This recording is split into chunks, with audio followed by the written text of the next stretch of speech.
when there's, individuals that have brain injuries or they're, in wheelchairs and they're doing things, what advice would you have, like, for other people? What can they do to, make things, like, it's not to stare, not to have, it's not like, why are they staring at me? Ask me, like, what would you like for people to? Just ask. Mm-hmm. I say just ask. I numerous times have said I'm going to put a sign on her wheelchair that says, don't stare, just ask. Just ask. And I haven't done it because we're trying to get out of the wheelchair and walk everywhere. And if it's long distance, of course, we have to use our wheelchair. But yeah, don't stare. Don't make it makes it awkward. Not just for us, but it makes it awkward for you because now you're staring at us. We're looking at you like, what do you want? Just ask. I mean, most people will share with you their story. We might cry, but we'll share with you our story. We don't mind.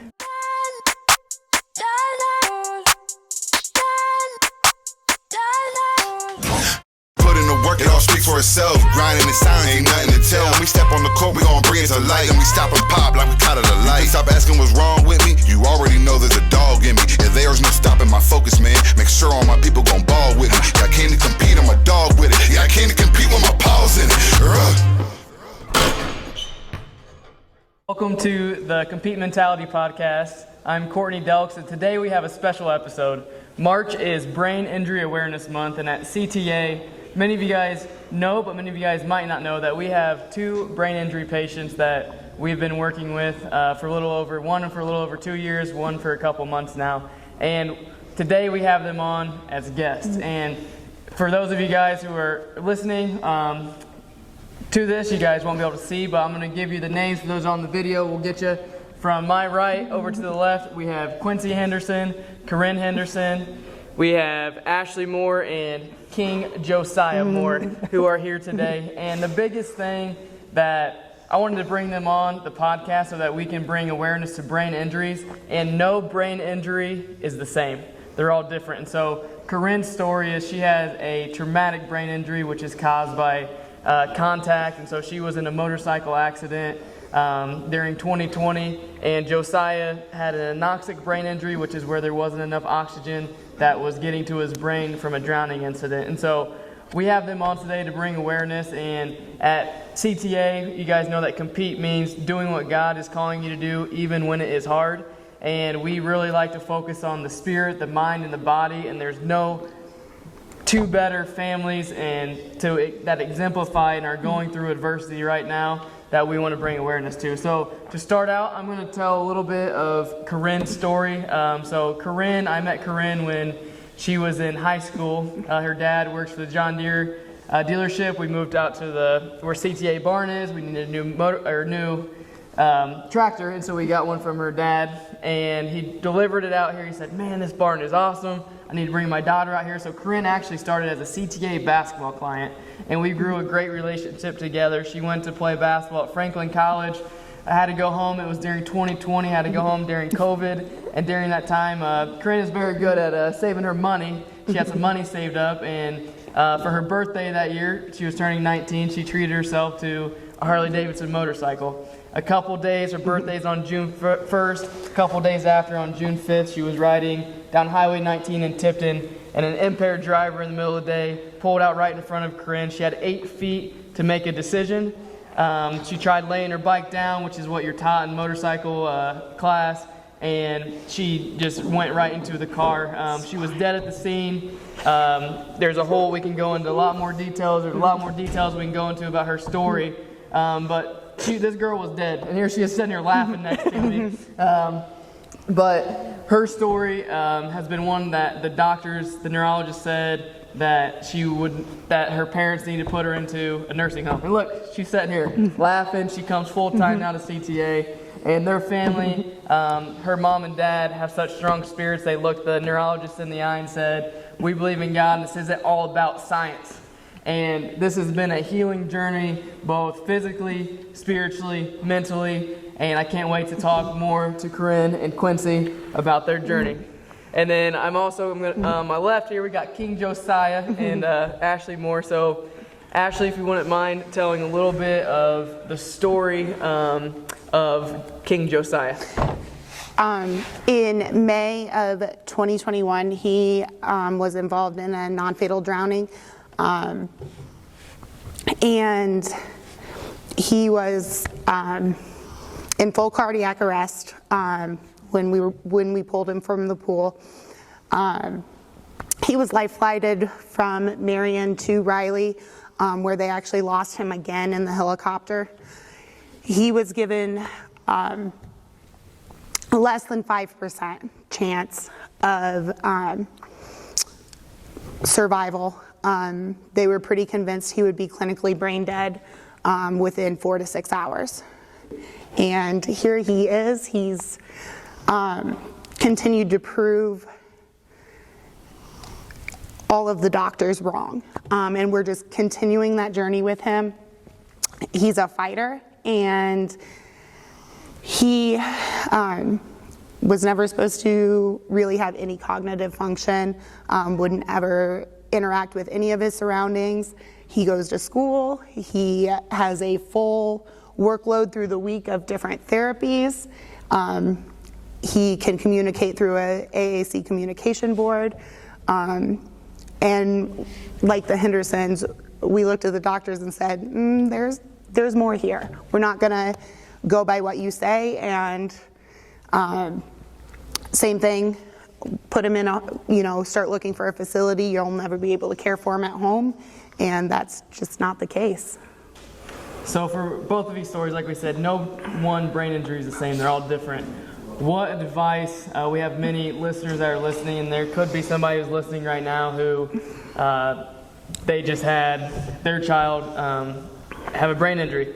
What advice, as mothers, as caregivers, as you guys have journeyed through this, would you give to somebody who is newly into this world of their kid just had a brain injury? And we can start with Quincy. Take it one day at a time. I do lots of praying. Yep. And Ashley, what would you have? You know your child better than anyone else. You're going to hear a lot of negative things. And yes, we know that what the doctors are telling us are what the norm is, but there is no norm with brain injuries. And you know your child, and you just can't lose hope. It's all statistic based, or just not your typical statistic. No, so at CTA we are believers. We believe that God is the ultimate healer, and that He places people in our life along our journey to help us, to give us hope. Can you guys, amidst the situations where doctors are giving negative information to you guys and there's negativity, there's also been a lot of positive moments. And on the vibration, love is the highest level of energy that we can have, and also right below that is gratitude. So for our audience, for your guys' spirits, tell us one thing that has been a positive that you guys have been grateful for during the course of your children's injuries. The community support, and kind of like what you just said, God has brought, we firmly believe God has brought every single person that's on Joe's team at the right time. And we're so thankful to the community members, our school district, Oak Hill Community Schools has just done a phenomenal job. Special shout out to Ann Liddick, the principal, as well as Meredith Marsh and Emily Shaw, who have worked so hard to ensure that Joe is included. Quincy, what is positive that, as you look back over the last 2 years? I would say our friends that we've had, as well as our community, but sorry.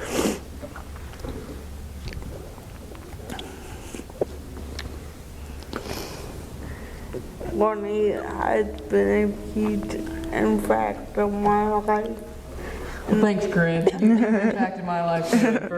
For anybody who sometimes when people go through adversity, you don't really know what to say, what to do, and you just show up and you just get hands-on, like showing love. I mean, anything, even from like just a touch with people, and just be the hands and feet of Jesus is all. I personally don't have. I have background in health and fitness, but in terms of like understanding the brain, I just know that I'm getting around the correct people who are helping me to understand it more. But you just got to dive in and not be afraid, and to get hands-on and to love people. That's what we're called to do, is just love people. And there's been so many great things that I've seen both Corinne and Josiah doing, and like their stories are far from being over. Like they are improving, they're waking up, and doctor said they want it. So I know that as we are in Brain Injury Awareness Month, I know especially Ashley gets fired up about handicap parking spaces. So we want to bring awareness to, and if you don't have a child who is in a wheelchair or something, you don't really have awareness of some certain things that people are going through when they're trying to get their kids into things. So Ashley, I want to turn the floor over to you. You got the nation listening. Talk about handicap parking spaces, especially with the van you guys have that has a ramp come down. Yeah, I can get pretty fired up over handicap parking. Let's compare. The biggest thing is ADA compliance requires that one parking spot out of every 8 in a parking lot is handicap accessible. Of those, 1 out of 8 of the handicap spots also have to be van accessible with the access ramps. And the access aisles, which are the blue diagonal lines. And I can't stress this enough, because sometimes the access aisles are next to regular parking spots. Sometimes they're next to other handicap spots. Those are not parking spaces. And it's very important to not park, even if you're like, oh, it's only a foot. That foot is the difference between whether I can get my ramp out or not, especially if we're already in, like, say we're at Walmart and I park and like everything's good, and then we come out and you're a foot into that access aisle, I can't get my ramp out. So, especially in like a larger like shopping area, my only choice is to leave him between the two, like where there's 2 cars, leave him back up enough so that I can deploy the ramp. If it's a smaller area, then I can go in and ask for a manager to come out and stand with him. The other part of handicap parking, each handicap parking spot is there for a reason, and there's 3 different types. So there's just the regular parking spots that are just for regular cars, and then you have your van accessible that have the access aisles on both sides, and then there's the parallel like parking spots that you see a lot at Walmart. The parallel parking spots are really intended for people with ramps that come out the back side of their van, because otherwise their ramp is deploying into the drive aisle. It gets me pretty fired up when I see like a little like Toyota Camry in the parallel parking spots. I have a side load ramp, so I need the access aisles on the sides. So it's really important that if you do have handicap parking, that you're cognizant of those different types. A lot of times, Joe and I will, if it's a nice day, nice weather, we'll park at the end, just so I don't have to deal with coming out and not having room to get him in, but also just to enjoy the weather. But when it's snowing or raining or super cold, like, we need to have access to be able to safely get him in and out of places. So the next time you guys are out and we all drive around and go places, be aware of what you're doing when you're parking, because there's people that need those places, and now you have the actually the education of the handicap parking. There's 3 different ones, so just have good awareness and help other people out. So I spend full-time working with Corinne, and so I'm with her a lot, with her family, and I hear you say oftentimes, Quincy, and even Corinne, of people just stare. So there's a lot of times people don't know what to do, so when there's individuals that have brain injuries or they're in wheelchairs and they're doing things, what advice would you have like for other people? What can they do to make things like just not to stare, not to have say stop, like why are they staring at me? Ask me like what would you like for people to just ask? I say just ask. I've numerous times have said I'm going to put a sign on her wheelchair that says don't stare, just ask. Just ask. And I haven't done it because we're trying to get out of the wheelchair and walk everywhere. And if it's long distance, of course, we have to use our wheelchair. But yeah, don't stare. Don't make it. It makes it awkward, not just for us, but it makes it awkward for you because now you're staring at us. We're looking at you like, what do you want? Just ask. I mean, most people will share with you their story. We might cry, but we'll share with you our story. We don't mind. I mean, it's not like we wanted this to happen, so, and I'll even show you pictures. I'll show you pictures all day long. I'll show you a motorcycle wreck. I've got the car that she hit. I mean, I'll show you. I cry a lot. It's obvious, but just ask. Don't stare. I was really afraid the other day at the chiropractor.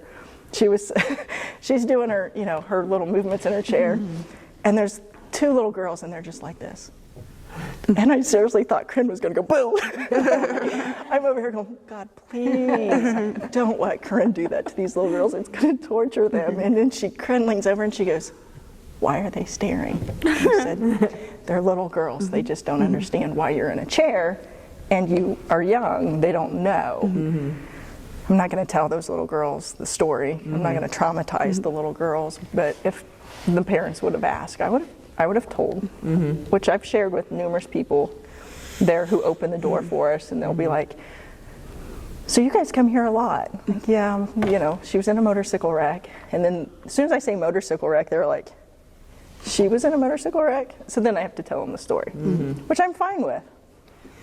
One of my favorite stories of Corinne, where we had a lot of people staring, and shout out, this is a very great restaurant, go get some steak, is the Friendly Tavern in Zionsville. We went for Quincy's birthday, and after the meal we're walking out, and Jordan and I are on each side of Corinne walking, and we're working on Corinne relearning how to walk. So when she walks, it's not completely smooth, but so there was people that were sitting at the bar, and they were just staring at Corinne and thought we were, so Jordan and I had some phone. They're like, yeah, it's her 21st. And so all these people thought she was just absolutely hammered walking out of and Quincy's is behind yelling, no, she was in a motorcycle accident. And Jordan are like, oh yeah, too many of those shots tonight. So you can also have fun. We also thought that maybe we could turn this into like a side gig where we can take Corinne out to places and have her walk, and just people will think that she's just absolutely drunk, and we can have some fun reality show with it, even though you're completely sober and you're just relearning how to walk. So you got to have some fun. But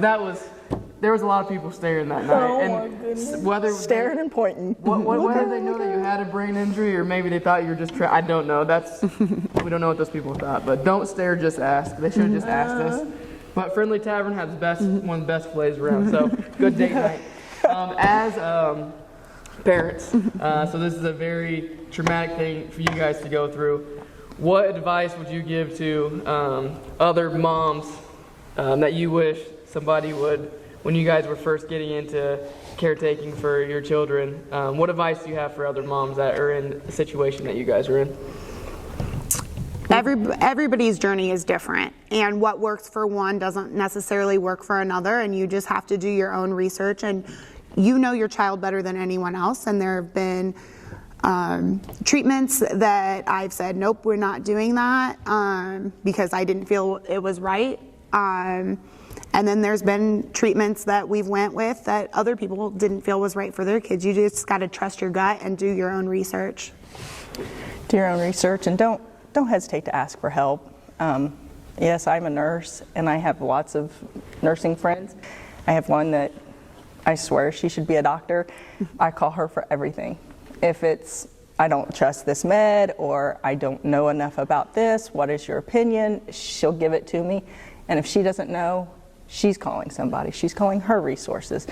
I was very fortunate that one of her good friends has 2 sisters who are pharmacists. When I thought they were over-medicating her, I called her good friend and I said, hey, will you ask your sisters these questions for me? And I got my answer. I knew the meds they were giving were in the same family, and I knew they weren't supposed to be given together. So use your resources. I mean, don't hesitate to ask for help, because that is probably the hardest thing to do, is to call up and say, hey, I need help. Yeah. So I think one of the most amazing statistics is how many medicines both Josiah and Corinne were on when they were dismissed from the hospital, and what you guys have advocated for them to get them down to now. So can you guys share how many medicines they were on when they got dismissed from the hospital, and how many that they're prescribed and on now? I know they're on different supplements like omegas and like things that they are helping that we all should be on, but can you guys share how many medicines that they were on when they were dismissed from the hospital? We were on 26 different medications when she came home, and that was 3 of the meds were in the same class, 2 were in the same family. I started calling my friends and I asked her pediatrician, well, is it okay, or her PMR doctor, is it okay if I start backing this off? I think this is a problem. So now she takes 1 medicine. Other than, she does take magnesium and omega and supplements that are all, unfortunately, are not paid through insurance. We pay for out of pocket. We probably pay a couple $100s a month in supplements. But 1 medication, which she was on that medication before her wreck, and I won't take her off of it. But everything else is all supplements. Yeah, so she wasn't even on. So she's pretty much went from 26 to 0 because she was on that other one. She was on that other one before her wreck. So which is amazing. Yeah. Joe came home with 21 medications, and like Quincy, I have some pharmacy friends, nurse friends, and reach out to them as well as some different support groups on what can we peel back. And just gradually started pulling back. He was on 3 blood pressure medicines when he came home.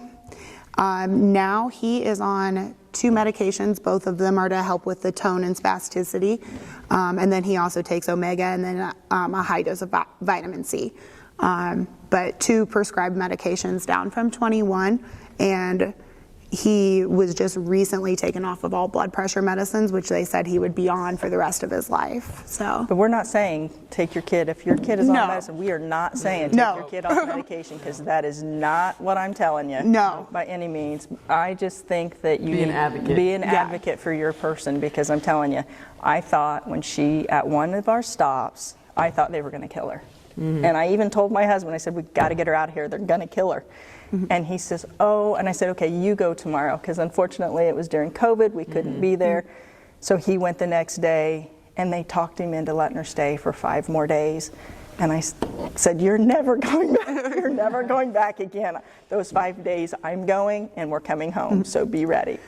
Yeah, I have you guys do a statistic, and thanks for saying that, is just of being an advocate, and reach out to your friends who are, if you guys have friends that are pharmacists, or you have people who know, to really evaluate what exactly your child is on, or because sometimes they don't need to be on things that they are on, but don't just pull it off. Yeah. That's not at all what we're saying. Just giving you that as an example of that they were able to do their research and to take their kids off of 26 medicines and off of 19 medicines that they didn't need to be having. And Corinne was on track to, the medicines are literally on track to kill her. I solely believe that. Yeah, so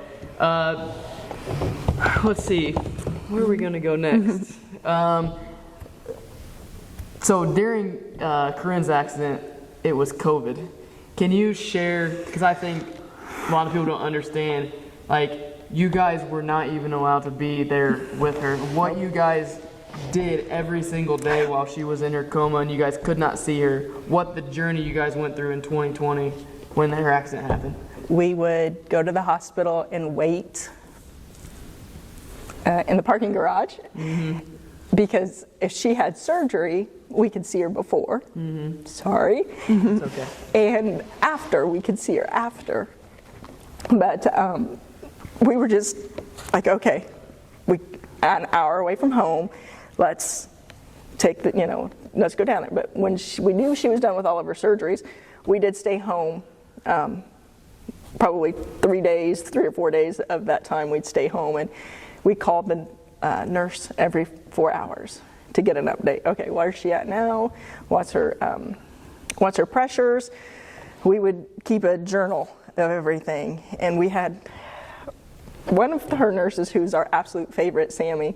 She would work some of her days off to help take care of her. So we had all the confidence in the world that Sammy was taking care of her. And then when we finally got to see her, unfortunately, only one person at a time, one person per day, and they had to stay all day.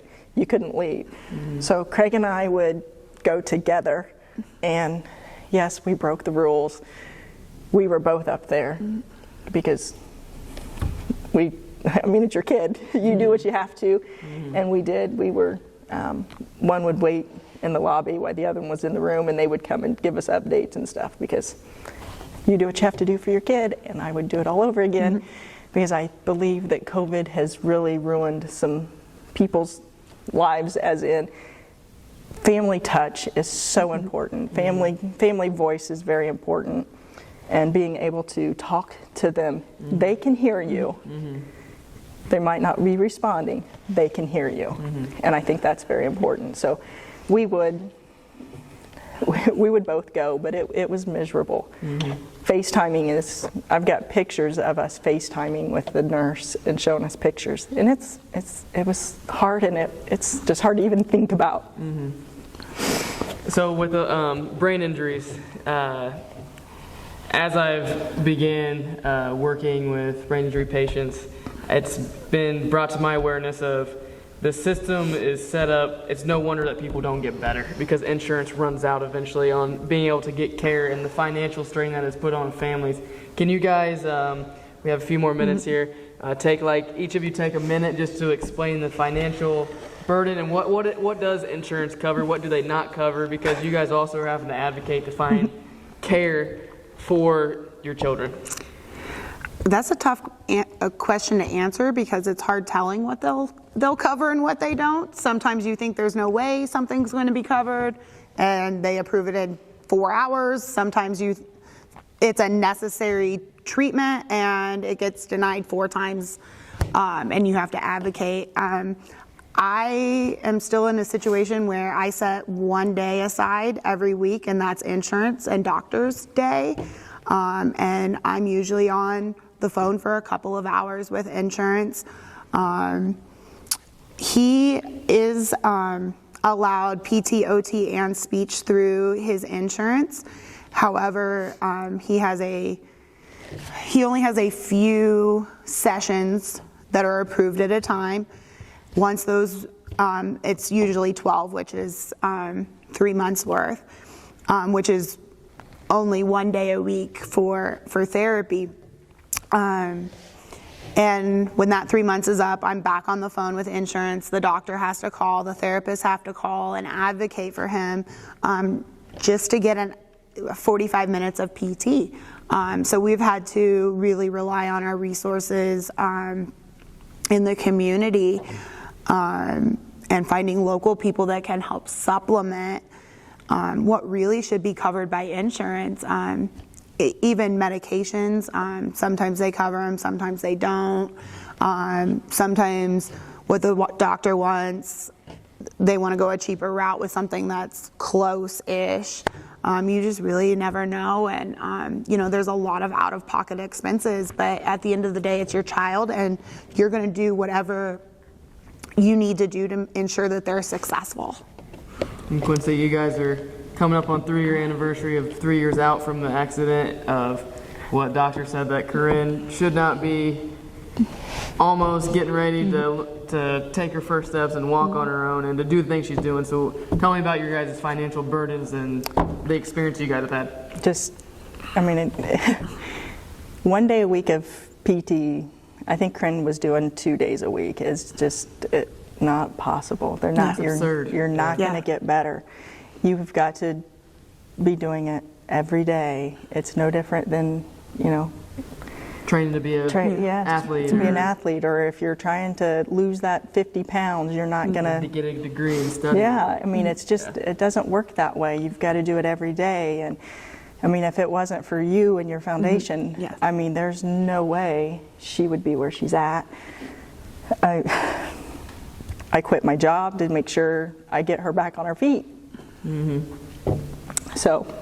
With that being said, to close, so Compete Training Foundation, the 501c3. You guys can donate to help these two and to help other individuals who are going through adverse situations through Compete Scholarship. So we need your help to keep these two going, to keep their families, to keep Quincy and Ashley and Mike and Craig and their whole, it's a whole family atmosphere, just to keep everybody moving forward, to be the hands and feet of Jesus, to love other people, to offer hope during darkness, and to bring light to these families. And thank you for listening. To learn more about brain injury awareness, it's this month, and when you guys are out in parking lots parking, watch out for those handicap spots.